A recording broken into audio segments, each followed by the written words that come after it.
నమస్తేనా జగ్గు భాయ్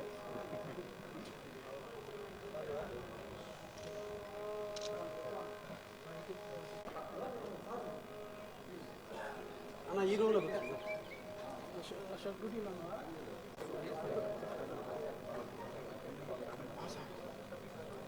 బయట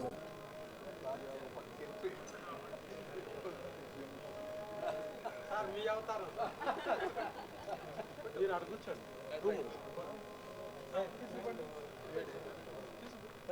ఏమన్నా నాది కూడా మా వాళ్ళు ఏం చెప్పినా పెట్టద్దు మీరు వాళ్ళ కార్లో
చేశారు దీన్ని భద్రపరచడం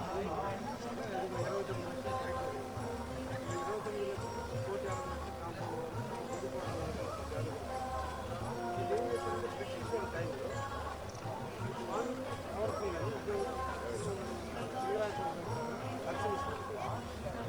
పవర్ఫుల్ అని సముద్రం ఎదురుగా ఉంటాయి అక్కడికి వచ్చాక బ్రిటిష్ డైవర్ట్ చేశారు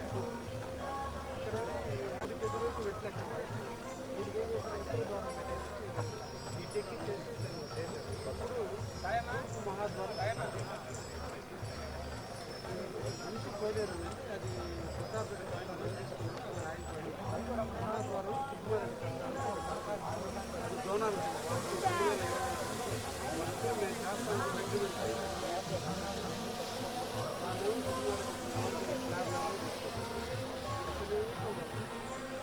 కోటి నుంచి సందాలు జరిగారు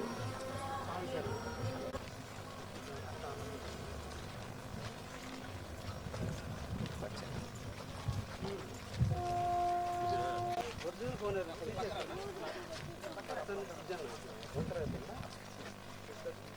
మీరు అర్థం లేదు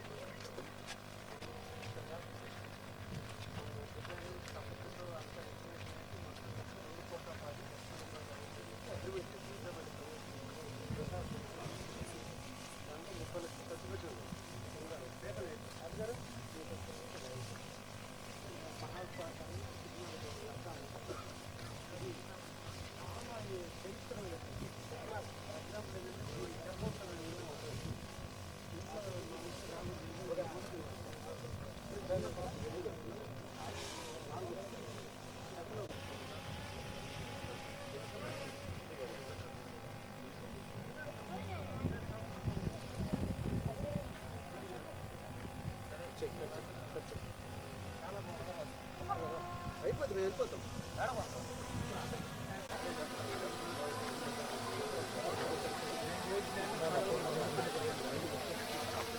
ఐదు పేజీలు దేవాలయం కాబట్టి 5 ఏమి ఎంతమంది వచ్చారు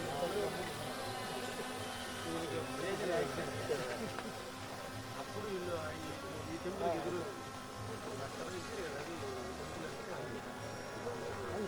ఈ టైంలో దీన్ని హిస్టారికల్ మారినట్టుగా చేయాలి కింద ఒక ఏదేదో చేయాలి 5 కళ్యాణ మండపాలు మైన్ చేస్తారు మనం రోజు 10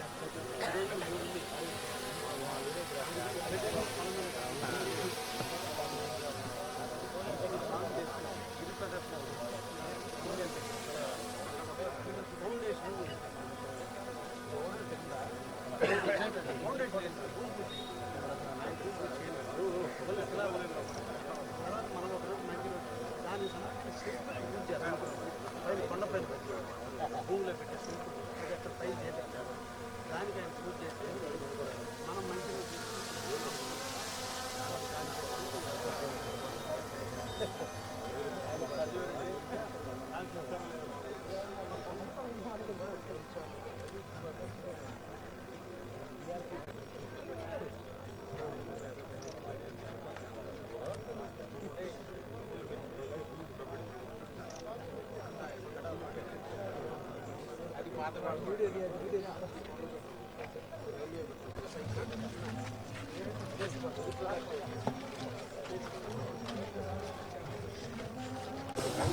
శృంగేరిపేట కూడా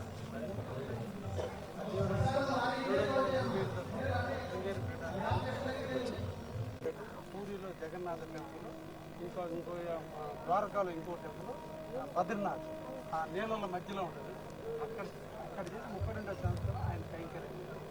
ఆదిశంకరాచార్యులు అందరికీ ఆ వంశానికి సంబంధించిన పేట ఈయన 37వ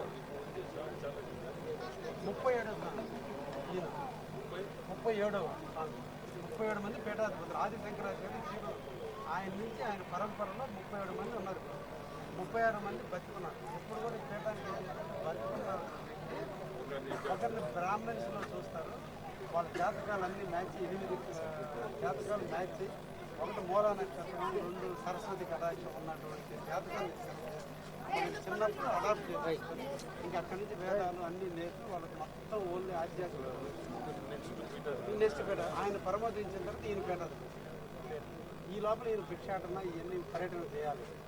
అందుకని వీళ్ళు పర్యటన నిజంగా ఒక మా ఇది వాళ్ళు రావటం అంటే చాలా మంది అంటే ఇంకా పీఠ జగద్గురు అదే వాళ్ళే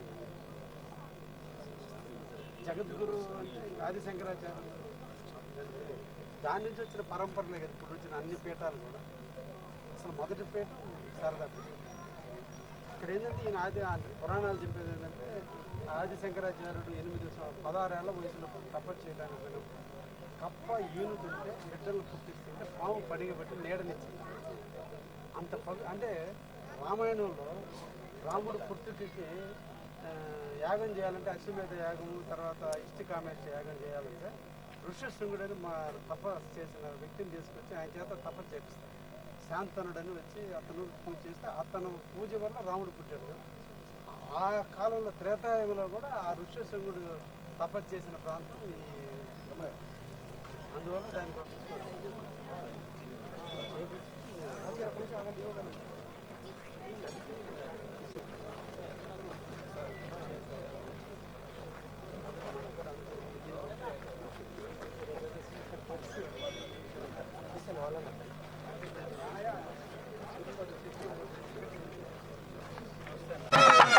20 నిమిషాల్లో విచ్చేస్తున్నారు.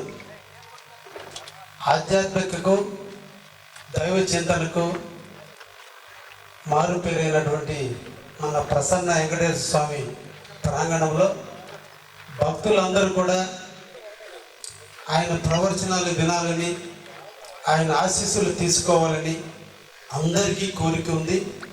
మీ అందరికీ ఆశీస్సులు ఇప్పించేందుకే రాష్ట్ర ఎండోమెంట్ మంత్రివర్యులు ఆనం రామనారాయణ గారు ప్రత్యేకంగా ఈ రోజున స్వామివారిని మన క్షేత్రానికి తీసుకురావడం జరిగింది.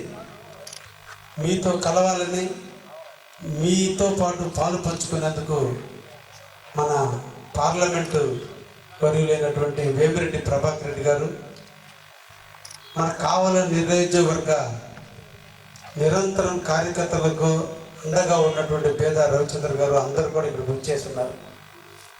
మనం ఎంత ధార్మికతతో ఈరోజు మనం గురువు గారిని సేవించడానికి ఇక్కడ ఆహ్వానించాము, అంతే క్రమశిక్షణతో మనందరూ కూడా ఉండి కావలి నియోజకవర్గం పట్ల, ప్రసన్న వెంకటేశ్వర స్వామి భక్తుల పట్ల ఆ గురువు గారికి ఎక్కువసేపు ఇక్కడ గడపాలనిపించే విధంగా మన ప్రవర్తన ఉండాలని ప్రతి ఒక్క నాయకుడిని, కార్యకర్త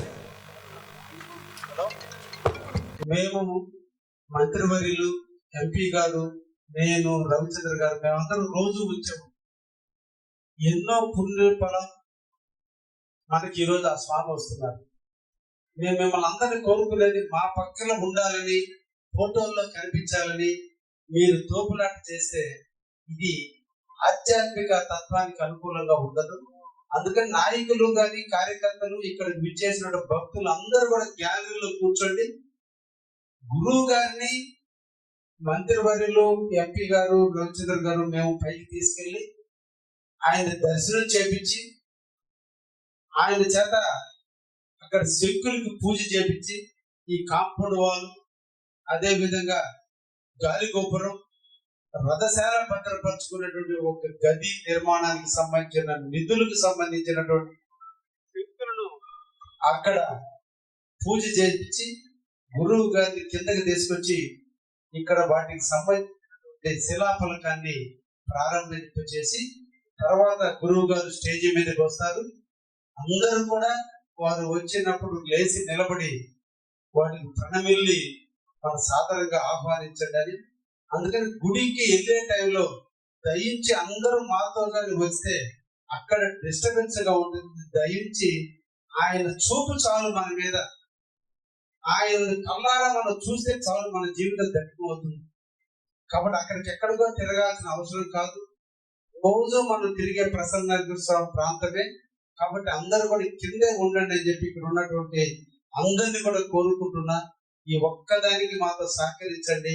వచ్చిన అతిథులు గౌరవించడం, గురువు గారు ఈ కావల నియోజకవర్గం మీద, ఈ బిల్వపుర క్షేత్రం మీద ప్రసన్న వెంకటేశ్వర స్వామి ఆశీస్సులు తీసుకుని ఆయన ఆశీస్సులతో పాటు మనకు ఆశీస్సులు ఇచ్చే విధంగా ఆయన ప్రశాంతంగా ఈ కార్యక్రమాన్ని నిర్వహించే విధంగా మనందరం కూడా సహకరిద్దామని, మీరందరూ నా మాటకి గౌరవించి మీరందరూ కూడా ఈ కార్యక్రమంలో పాల్గొంచుకుంటారని మీకు ఈ సందర్భంగా తెలియజేస్తున్నా.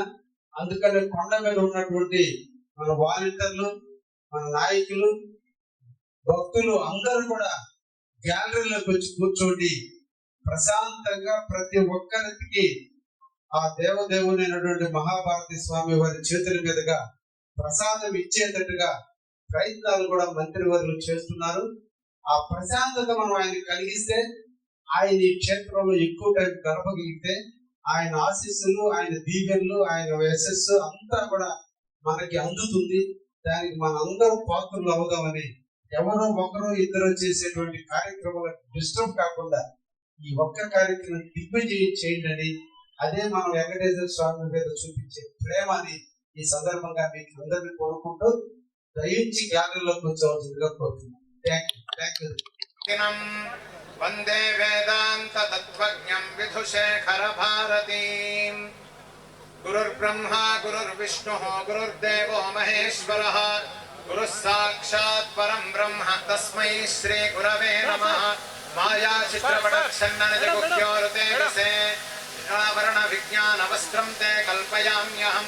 అఖండ మండలాకారం వ్యాప్తం యేన చరాచరం తత్పదం దర్శితం యేన తస్మై శ్రీ గురవే నమః.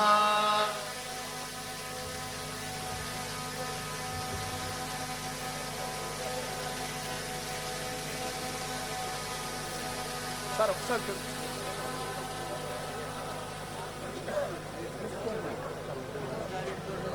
వ్యాప్తం యేన చరాచరం తత్పదం దర్శితం యేన తస్మై శ్రీ గురవే నమః.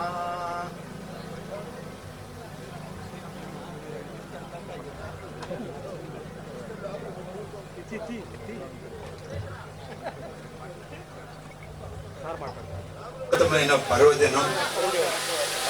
ఈ కావలి నియోజకవర్గ పరిధిలో శ్రీ శ్రీ శ్రీ వెంకటేశ్వర స్వామి వెలసినటువంటి ఈ కొండ బెట్రగుంట తీర్థంలో స్వామివారు ఈరోజు శృంగేరి పీఠాధిపతులు ఇక్కడికి రావడం, స్వామివారి దర్శనానంతరం పూజలు, సాక్షాత్తు లక్ష్మీదేవి అమ్మవారి యొక్క పూజలు ఆచరించి, అలాగే ఈ కొండ బెట్రగుంట ఆలయానికి పూర్తి స్థాయి ప్రసిద్ధ క్షేత్రంగా ఇది వెలసిల్లాలని స్వామివారు నిండు మనస్సుతో దీవించి ఈ యొక్క ప్రారంభోత్సవాల శిలా ఫలకాలను ఆవిష్కరించి ఈ కార్యక్రమంలో మన శాసనసభ్యులు శ్రీ కృష్ణారెడ్డి గారు, మన పార్లమెంటు సభ్యులు శ్రీ ప్రభాకర్ రెడ్డి గారు, మన నాయకులు రవిచంద్ర యాదవ్ గారు అందరూ సమిష్టిగా ఈరోజు ఈ కార్యక్రమానికి వచ్చి స్వామివారి యొక్క ఆశీస్సులని మనందరికీ ఇప్పించేటువంటి ప్రయత్నం ఈరోజు ఇక్కడ జరుగుతూ ఉంది. కొండబెట్రగుంట క్షేత్రం అంటే నెల్లూరు, ప్రకాశం 2 జిల్లాల్లో కూడా ఒక మహాపుణ్యక్షేత్రం. తిరుమల తిరుపతి దేవస్థానం తరువాత ఈ దేవస్థానమే ఈ 2-3 జిల్లాలకి అత్యంత ప్రసిద్ధిగాంచినటువంటి ఆలయం. అనేక మంది పెద్దలు కొండపైన ఉన్నటువంటి శ్రీ వెంకటేశ్వర స్వామి ఆలయానికి వచ్చి పూజలు చేసి కోరికలు కోరుకొని తీరిన తర్వాత ఇక్కడికి వచ్చి స్వామివారికి దర్శనం, పునర్దర్శనానికి వచ్చేవారు. మధ్య కొద్ది కాలం కొంత వెనకబడినా తిరిగి ఈరోజు మళ్ళీ పూర్వ వైభవం రావడానికి మహిమాన్వితులైనటువంటి స్వామివారిని ఇక్కడికి తీసుకొచ్చి వారి పాదాలు ఈ ప్రాంతానికి, ఈ ప్రాంత భూమి మీద ఆనినప్పుడు శ్రీ వెంకటేశ్వర స్వామి తిరిగి ఇక్కడ ప్రత్యక్షమవుతారు. అందుకని ఈరోజు శృంగేరి నుంచి ఇక్కడికి వారిని పిలవడం, ఆహ్వానించాం. కానీ కార్యక్రమాలు చాలానే ఉన్నాయి. ఆ కార్యక్రమాల్లో వారు వస్తారా రారా అనేటువంటి మీమాంస మాకు ఎప్పుడూ ఉండింది. గడిచిన ఒక 4 రోజుల క్రితం వారు ఈ ప్రోగ్రాంలన్నిటికీ వస్తున్నారు, మీరు ఏర్పాట్లు చేయండి, మీరు అడిగిన మీదటే స్వామివారు ఇవన్నీ ఒప్పుకున్నారని చెప్పి నాకు, కృష్ణారెడ్డి గారికి ఇద్దరికి ఫోన్ మెసేజ్ రావడం, అప్పటి నుంచి కార్యక్రమాలు మొదలుపెట్టాం. మన జిల్లాలోకి వచ్చిన మొట్టమొదటిగా నిన్నటి రోజున నవనరసింహ క్షేత్రాల్లో ఒకటైనటువంటి పెంచలకోన లక్ష్మీ నరసింహస్వామి ఆలయంలో స్వామివారి పూజలు, అక్కడ అందరినీ ఆశీర్వదించి గడిచిన సందర్భంలో సోమశిల ప్రాజెక్టు వరద ప్రవాహంలో నిర్లక్ష్యం చేయబడినటువంటి సోమేశ్వర స్వామి, కామాక్షి సమేత ఆలయాలని పునర్నిర్మాణం చేయాలి అని గౌరవ మన ముఖ్యమంత్రి శ్రీ నారా చంద్రబాబు నాయుడు గారు ఆయన కోరిక మేరకు ప్రభుత్వం ఈ ఆలయాన్ని నిర్మించాలని చెప్పినప్పుడు దానికి అవసరమైనటువంటి కార్యక్రమాలన్నింటినీ పూర్తి చేసి స్వామివారి చేతుల మీదుగా శంకుస్థాపన కార్యక్రమానికి వారిని ఆహ్వానించి నిన్న సాయంత్రం స్వామివారు వచ్చి వారి స్వర్ణ హస్తాలతో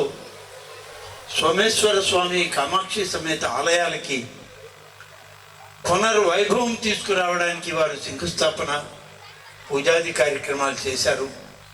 ఈరోజు కార్యక్రమాలన్నీ ముగించుకొని వాస్తవానికి ఈ సమయానికి వారు విజయవాడకి చేరాల్సింది ఉండే, కానీ కృష్ణారెడ్డి పట్టుబట్టడం, రవిచంద్ర కోరడం, వీటన్నిటినీ కలిపి పూజల తర్వాత కూడా మీరు అందరికీ ఆశీస్సులు ఇవ్వాలి ఈ వేదికపై నుంచి అని కోరితే వారు నిజంగా అంగీకరించి వారి వాక్పటిమతో మనందరినీ ఆశీర్వదించడానికి, వారి యొక్క పలుకులు ఇవాళ భవిష్యత్తుకి మనకు మంచి చేర్చడానికి, మంచి మార్గాన్ని చూపించడానికి వారు ఇక్కడికి రావడం, ఈ సభలో మీ అందరిని ఉద్దేశించి వారి కొన్ని ప్రవచనాలు, భక్తి మార్గాలు చెప్తారు. ఇవన్నీ కూడా దయచేసి మీరు వినండి. తర్వాత ఇక్కడ ఇప్పటికే కొంత కాలాతీతమైన ఇది నెల్లూరు జిల్లాకి చివరి సమావేశం స్వామి, అందుకని కొంచెం ఆలస్యమైన తమరు వేరే విధంగా భావించకుండా మమ్మల్ని అందరినీ మీరు ఆశీర్వదించాలి. ఈ జిల్లా సర్వతోముఖాభివృద్ధికి, సంక్షేమ అభివృద్ధి వారధిగా నెల్లూరు జిల్లా ఉండే విధంగా భక్తి తత్పరులతో ఈ యొక్క భక్తులను ఆశీర్వదించాలని చెప్పి తమని తమ పాదాల దగ్గర నమస్కరిస్తూ సెలవు తీసుకుంటున్నాను. ఆలయం కరుణాలయం నమామి భగవత్పాదశంకరం లోకశంకరం. ఇవాటి రోజున ఈ క్షేత్రంలో ప్రసన్న వెంకటేశ్వర స్వామి దేవస్థానంలో ప్రాచీన కాలం నుంచి విరాజమానుడై ఉన్నటువంటి వెంకటేశ్వర స్వామి యొక్క దర్శనం చేసి ఆ స్వామి సన్నిధిలో సదాకాలం ఆ భగవంతుడు తన యొక్క దివ్య సాన్నిధ్యంతో ఇక్కడ విరాజమానుడై భక్తులైనటువంటి మనందరం సమర్పించేటటువంటి ఈ పూజలను స్వీకరించి అందరికీ కూడా సదాకాలం అనుగ్రహం చెయ్యాలి అని ప్రార్థన చేసి ఉన్నాం. విశేషంగా మన యొక్క సనాతన హిందూ ధర్మంలో క్షేత్రములు, దేవాలయాలు అత్యంత ప్రముఖమైనటువంటి కేంద్రాలుగా విరాజమానమవుతూ ఉన్నాయి. ప్రాచీన కాలంలో ఎంతోమంది భక్తులు చేసినటువంటి తపస్సులకి, ప్రార్థనలకి ఫలితంగా భగవంతుడు అనేక ప్రదేశాల్లో ప్రత్యక్షమై భక్తులను అనుగ్రహించి భక్తుల యొక్క ప్రార్థనను అనుసరించి నిరంతరం తన యొక్క దివ్య సాన్నిధ్యంతో ఇటువంటి క్షేత్రాల్లో విరాజమానుడై ఉంటూ భక్తులందరినీ కూడా సదాకాలం అనుగ్రహిస్తూ ఉన్నాడు. కాబట్టి భగవంతుడు ఇక్కడికి వచ్చి ఉన్నాడు అనంటే మనందరినీ అనుగ్రహించడం కోసం, మన కోసం. ఇక్కడ భగవంతుణ్ణి ఆరాధించడం వల్ల దేవుడికి ఏ విధమైనటువంటి లాభము లేదు, దేవుణ్ణి ఆరాధించకపోవడం వల్ల దేవుడికి ఏ విధమైనటువంటి నష్టము లేదు. మనం చేసేటటువంటి ఆరాధనాదుల వల్ల భగవంతుడికి ఏ విధమైనటువంటి లాభ నష్టాలు ఉండవు, కానీ మనకున్నాయి. కాబట్టి మనం ఎప్పుడు కూడా లాభాన్వితులుగా ఉండాలి అనంటే భగవద్ ఆరాధన చెయ్యాలి. అలాగే మన జీవితంలో నష్టపోకుండా ఉండాలి అనంటే దానికి విశేషంగా భగవంతుడి యొక్క ఆరాధనని తప్పకుండా చెయ్యాలి. ఈ భగవద్ ఆరాధన అనేది మనిషి జీవితంలో అత్యంత ఆవశ్యకమైనటువంటిది. తద్వారా భగవద్ అనుగ్రహాన్ని మనం పొంది ఈ జీవితాన్ని సార్థకపరచుకోగలుగుతాం. కొంతమంది మా దగ్గరకు వచ్చి అడుగుతూ ఉంటారు, స్వామి దేవుడు మాకు అనుగ్రహం చేస్తాడా అని అడుగుతూ ఉంటారు. నేను ఎందుకయ్యా నీకు ప్రశ్న ఎందుకు వచ్చింది అసలు అంటే, మేము చాలా సామాన్యులం, మేము చాలా మామూలు వాళ్ళం, మా దగ్గర పెద్దగా ఏమీ లేదు, దేవుడికి సమర్పించడానికి మా దగ్గర పెద్దగా ఏమీ లేదు, కాబట్టి మాకు కూడా దేవుడు అనుగ్రహిస్తాడా అని అడుగుతూ ఉంటారు కొంతమంది. అప్పుడు నేను వాళ్ళకి చెప్పే విషయం ఒకటే, దేవుడికి సమర్పించడానికి ఇంక ఏమీ నీ దగ్గర లేదు అని అంటే బాధపడక్కర్లేదు. ఒకటి వస్తువు అయితే నీ దగ్గర ఉండనే ఉంటుంది. ఏమిటి అని అంటే అదే నీ మనస్సు. మన మనస్సుని దేవుడికి సమర్పించినా చాలు, భగవంతుడు తద్వారా సంతుష్టుడై మనకు అనుగ్రహిస్తాడు. ఏమిటి మనస్సుని దేవుడికి సమర్పించడం అంటే ఏమిటి? అదేమిటి మన చేతికి దొరుకుతుందా? ఎలా మనస్సును సమర్పించగలం అని అంటే, ఇక్కడ మనస్సుని దేవుడికి సమర్పించడం అనే మాటకు అర్థం ఏమిటి అని అంటే, ప్రతిరోజు ఎన్ని పనులున్నా కూడా, ఎన్ని వ్యవహారాలున్నా కూడా కాసేపు పరిపూర్ణంగా మన మనస్సులో, అది ఎంతసేపు అనేది ముఖ్యం కాదు, ఎంత భక్తిగా మనం చేస్తాము అనేటటువంటిది చాలా ముఖ్యం. ఒక 5 నిమిషాలైనా 10 నిమిషాలైనా 15 నిమిషాలు చేసినా పర్వాలేదు, గంటలు గంటలు చేయాల్సిన అవసరం లేదు. కేవలం ఒక 5 నిమిషాల పాటు అథవా ఒక 10 నిమిషాల పాటు దేవుడి సన్నిధిలో కూర్చొని మనస్సున మొత్తం పరిపూర్ణంగా దేవుణ్ణే నింపుకొని భగవద్ధ్యానం చేసి ఆ తర్వాత మన పనులకు మనం వెళితే చాలు. ఇంత చేసినా కూడా ఆ భగవంతుడికి మన మనస్సును మనం సమర్పించినట్టు అవుతుంది. తద్వారా భగవద్ అనుగ్రహాన్ని మనం ఖచ్చితంగా పొందగలుగుతాం. అందుకే శంకరాచార్యుల వారు 1200 సంవత్సరాల క్రితం ఈ సనాతన హిందూ ధర్మాన్ని ఉద్ధరించడానికి అవతారం చేసినటువంటి వారు ఇవాటి రోజున ఈ సనాతన ధర్మం అనేది ఈ రకంగా ఇంత దృఢంగా ఉంది అని అంటే దానికి కారణం 1200 సంవత్సరాలకు పూర్వం శంకరాచార్యుల వారు చేసినటువంటి ధర్మ సంస్థాపన. శంకరాచార్యుల వారు తమ యొక్క భాష్యంలో ఒక చోట ఇదే ప్రశ్న వచ్చినప్పుడు, భగవంతుడు అందరికీ అనుగ్రహిస్తాడా, ఎలా అనుగ్రహిస్తాడు అనేటటువంటి విషయం వచ్చినప్పుడు దానికి ఉదాహరణగా ఒక విషయం చెప్పారు. ఏమిటి అని అంటే భగవంతుడు అగ్ని లాంటి వాడు అని ఒక ఉదాహరణ ఇచ్చారు శంకరాచార్యులు వారు. అంటే దీని అర్థం ఏమిటి? అగ్ని లాంటి వాడు భగవంతుడు అని అంటే దాని అర్థం ఏమిటి అని అంటే, ఇప్పుడు ఒక చలికాలంలో అందరూ కూడా చలికి చాలా బాధపడుతూ ఉన్నారు, బాగా చలిగా ఉంది, కష్టపడుతూ ఉన్నారు. అటువంటి సందర్భంలో చక్కగా ఎక్కడైనా మంట ఉంటే దాని దగ్గరికి వెళ్ళి నిలబడితే చక్కగా వేడిగా ఉంటుంది, వెచ్చగా ఉంటుంది, సుఖంగా ఉంటుంది. ఆ చలి యొక్క బాధ నుంచి మనకి నివృత్తి కలుగుతుంది, సుఖంగా ఉంటాం.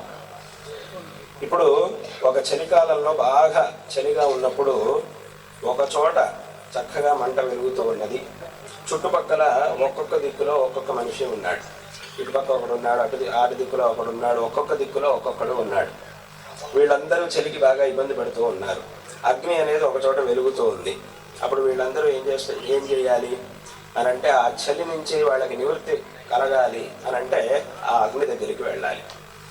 దగ్గరికి వెళ్ళాలంటే ఒక్కొక్కళ్ళు ఒక్కొక్క మార్గంలో వెళ్ళాలి. అక్కడ ఉన్నవాడికి అక్కడి నుంచి అగ్నిని చేరుకోవడానికి ఒక మార్గం, ఈ దిక్కులో ఉన్నవాడికి అగ్నిని చేరుకోవడానికి ఒక మార్గం, ఇంకో దిక్కులో ఉండేవాడికి అగ్నిని చేరుకోవడానికి ఇంకో మార్గం. ఇలా ఎవరికి వాళ్ళకి సాధ్యమైనటువంటి మార్గంలో ఆ అగ్ని దగ్గరికి వెళ్ళి నుంచుంటే అప్పుడు ఆ వెచ్చదనం అనేది వీళ్ళకి కలుగుతుంది. తద్వారా ఆ చలి నుంచి వీళ్ళకి ముక్తి అనేది దొరుకుతుంది, సుఖంగా ఉంటుంది.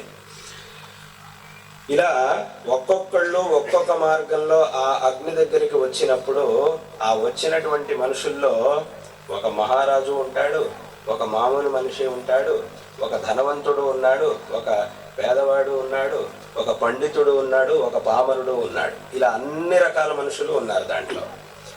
వాళ్ళందరూ కూడా వాళ్ళకి సాధ్యమైనటువంటి మార్గంలో ఆ అగ్ని దగ్గరికి వచ్చి నిలబడినప్పుడు అందరికీ కూడా సమానంగా ఆ ఉష్ణ స్పర్శ అనేది కలుగుతుంది. ఆ వెచ్చదనం అనేది అందరికీ సమానంగా కలుగుతుంది. వీడు పండితుడు కాబట్టి వీడికి కొంచెం ఎక్కువగా కలుగుతుంది, వీడేం చదువుకోలేదు, వీడు పామరుడు కాబట్టి వీడికి తక్కువగా దొరుకుతుంది అనే మాటకు అక్కడ అవకాశం లేదు. అథవా వీడు బాగా డబ్బున్నవాడు కాబట్టి వీడికి ఎక్కువ బాగా చక్కగా అగ్ని యొక్క ఆ స్పర్శ వీడికి ఎక్కువగా కలుగుతుంది, వీడైతే పేదవాడు కాబట్టి వీడికి ఎక్కువ అవదు అనే ఉండదు. అందరికీ సమానంగా ఉంటుంది. ఆ అగ్ని అనేది అందరికీ సమానం. ఎవరికి వాళ్ళకి సాధ్యమైనటువంటి మార్గంలో ఆ అగ్నిని ఆశ్రయించినప్పుడు తద్వారా కలిగేటటువంటి ఫలం ఏదైతే ఉందో అది అందరికీ కూడా సమానం. అయితే మనం ఏం చేయాలి అనంటే, ఉన్న చోటి నుంచి ఆ అగ్ని దగ్గరికి వెళ్ళాలి, దాన్ని వెతుక్కుంటూ మనం వెళ్ళాలి.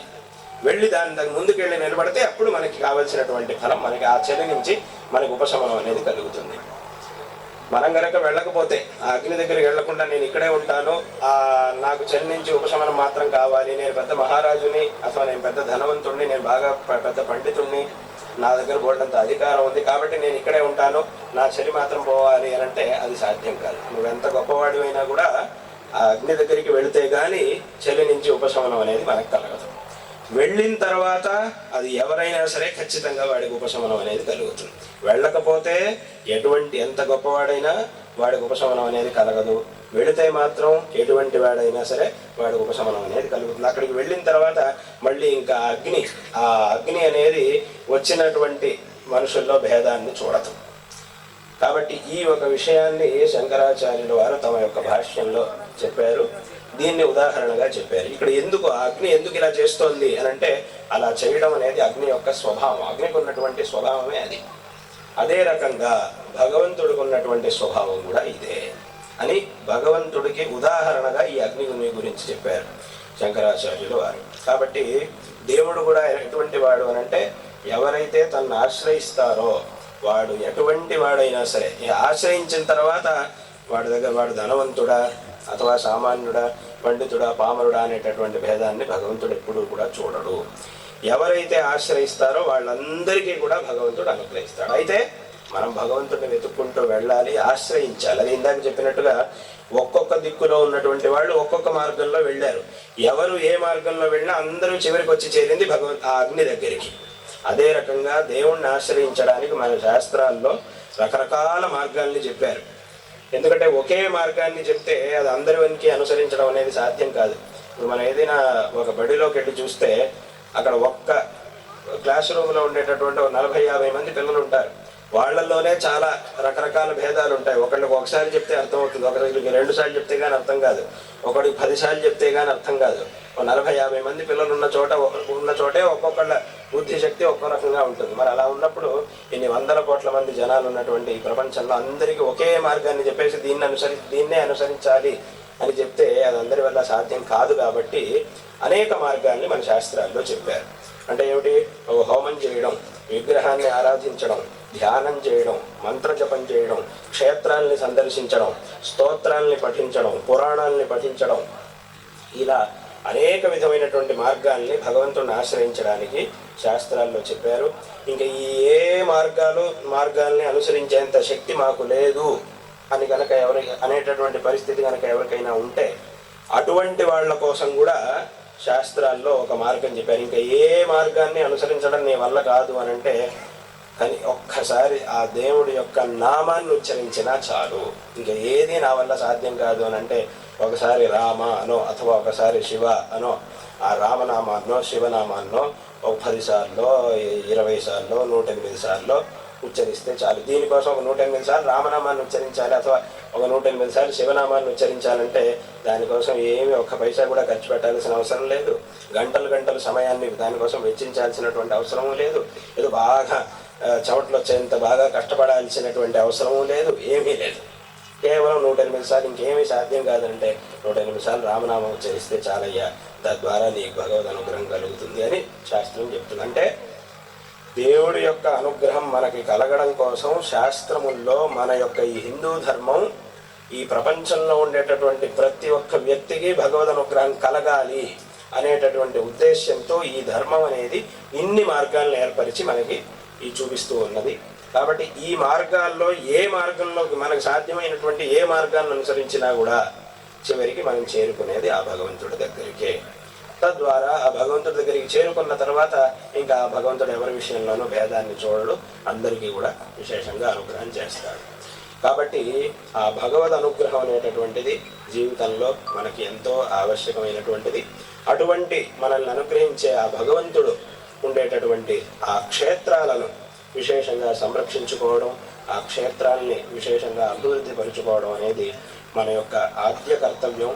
కాబట్టి ప్రస్తుతం ఈ అత్యంత ప్రాచీనమైనటువంటి క్షేత్రంగా విరాజమానం అవుతూ ఉన్నటువంటి ఈ క్షేత్రాన్ని విశేషంగా అభివృద్ధి చెయ్యాలి అనేటటువంటి ఉద్దేశంతో ఇప్పుడు ఈ రాజగోపుర నిర్మాణం, ఆ మహాప్రాకార నిర్మాణం, ఈ కార్యక్రమాల్ని సంకల్పించి ఉండడం ఇది అత్యంత సంతోషకరమైనటువంటి విషయం.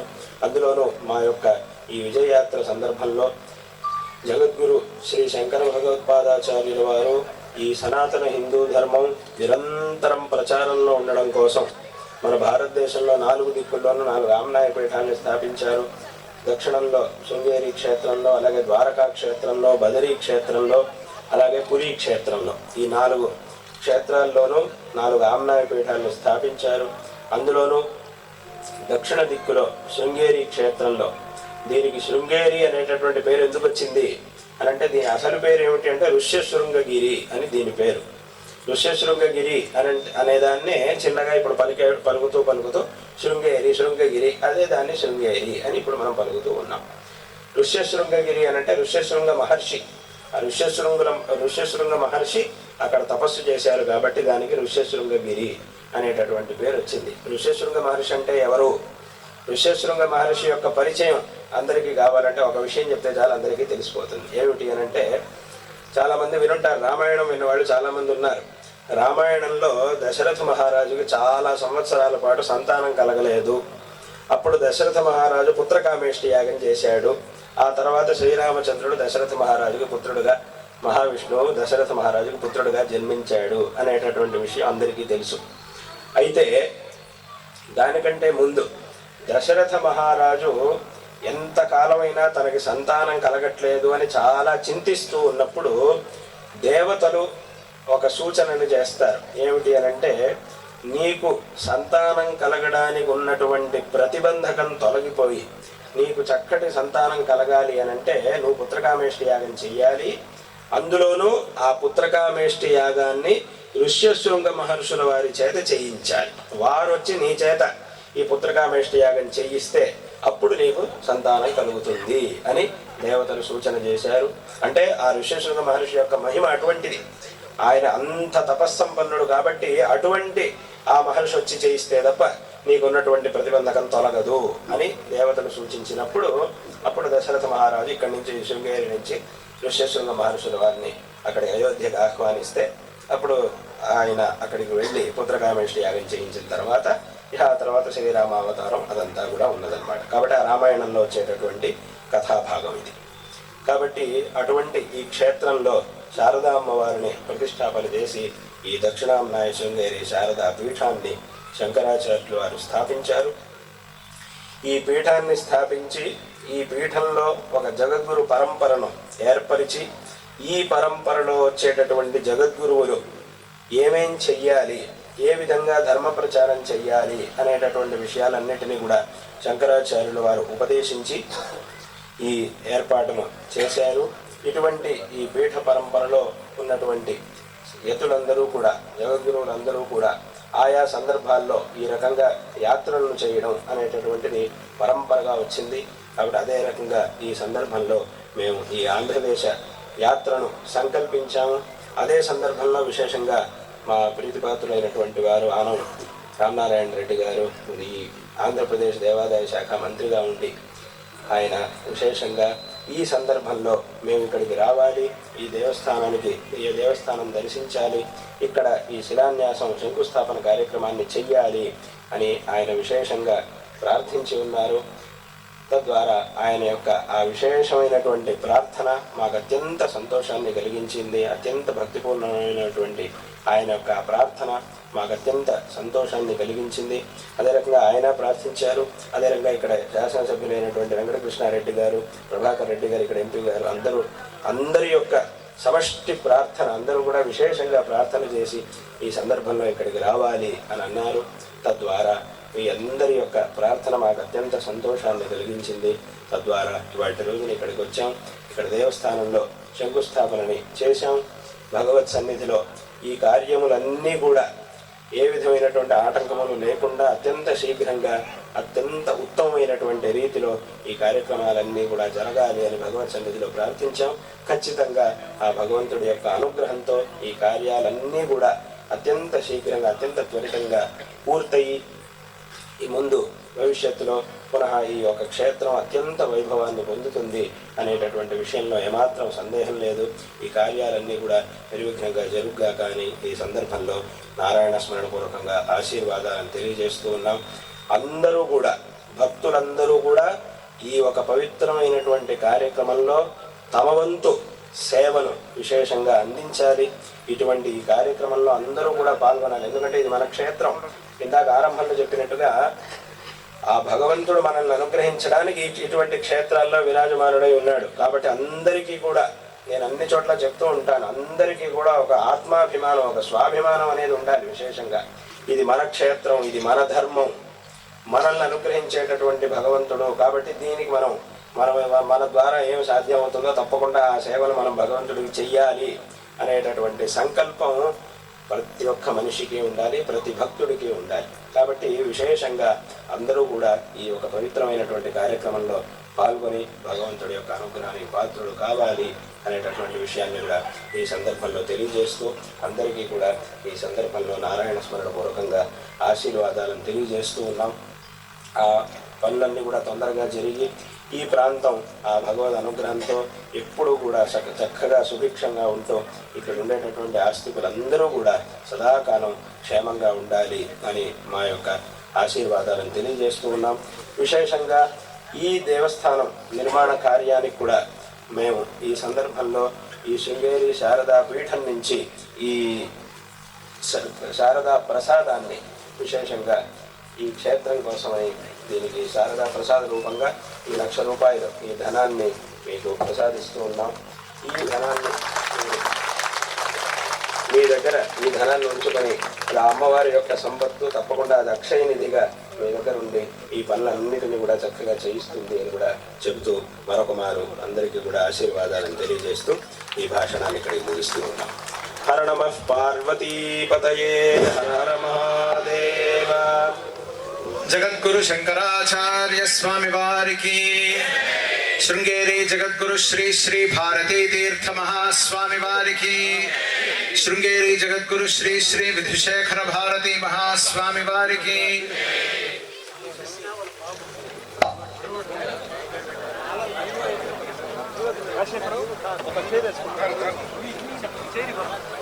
భక్త మహాజనులారా, ఇప్పుడు జగద్గురు మహాస్వామి వారు ఇక్కడ పంటని తమ అమృత హస్తాలతో స్పర్శించి ఇక్కడ ఉంచుతారు.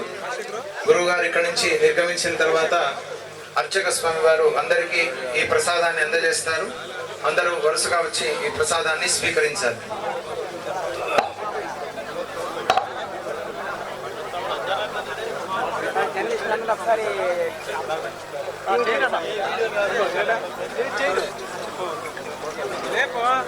చేతిలో పట్టుకున్నా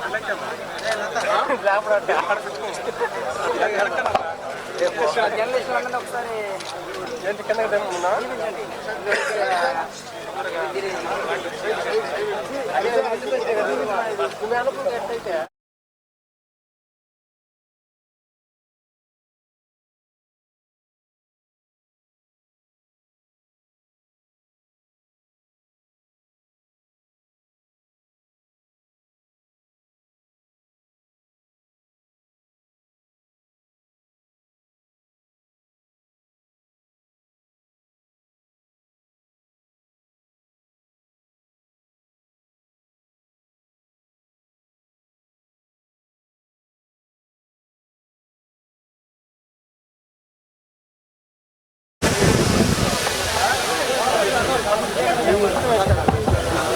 భక్తులందరికీ కూడా దేవుని యొక్క ప్రసాదాలు తయారై ఉన్నాయి.